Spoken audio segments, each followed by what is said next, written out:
আসসালামু আলাইকুম। আশা করি সবাই ভালো আছেন। আলহামদুলিল্লাহ আমিও ভালো আছি, সুস্থ আছি। কিন্তু আমার গাছগুলো ভালো নেই। গাছটা দেখে খুবই খারাপ লাগছে। অনেক চেষ্টা করছি গাছটা ঠিক করার জন্য, বাট কিছুতেই কিছু হচ্ছে না। বুঝতে পারছি না, ভালো ছিল, হঠাৎ করে গাছটাতে কী হলো।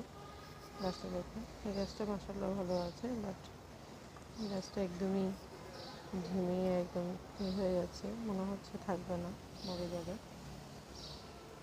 এখানে অর্কিড গাছ থেকে এখান থেকে আরেকটা ফুল বেরোচ্ছে আলহামদুলিল্লাহ।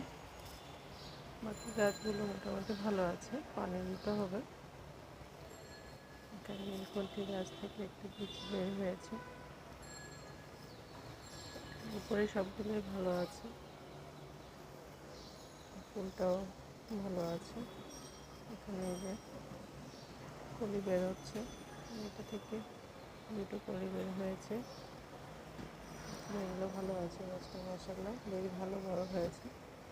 এটা ফ্লাওয়ারটা আমি ঘরে নিয়ে রেখেছি, শুধু এটা আছে। এটা তো মরে গেছে, এটা কেটে ফেলতে হবে।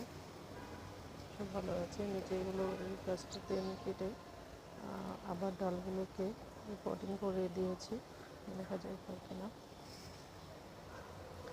আর এখানে আমার এই যে এটা থেকে যে মাশাআল্লাহ একটা ফুল ফুটে গেছে। এখান থেকে যে আরেকটা বের হচ্ছে। আর এই গাছটা তো মাশাআল্লাহ অনেক ঝাঁকানো হয়েছে, একদম নিচে পুরা চলে গেছে অনেকগুলো শাখা। তো এটা মেবি ফুলটা আরও কিছুদিন পরে ফুটবে, এখন ফুটছে না। এখানে আমি যে রেনলিলি গাছগুলোকে ছেটে দিয়েছি। এখানে মোটামুটি সবগুলো বেশ ভালো আছে।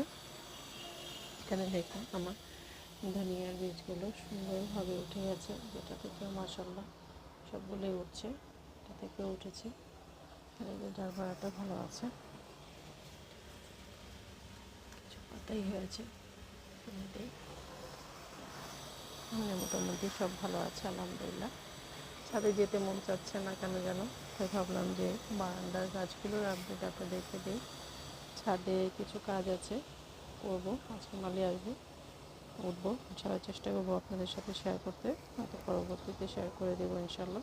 সবাই সুস্থ থাকবেন, ভালো থাকবেন, চ্যানেলের সাথে থাকবেন। আল্লাহ হাফেজ।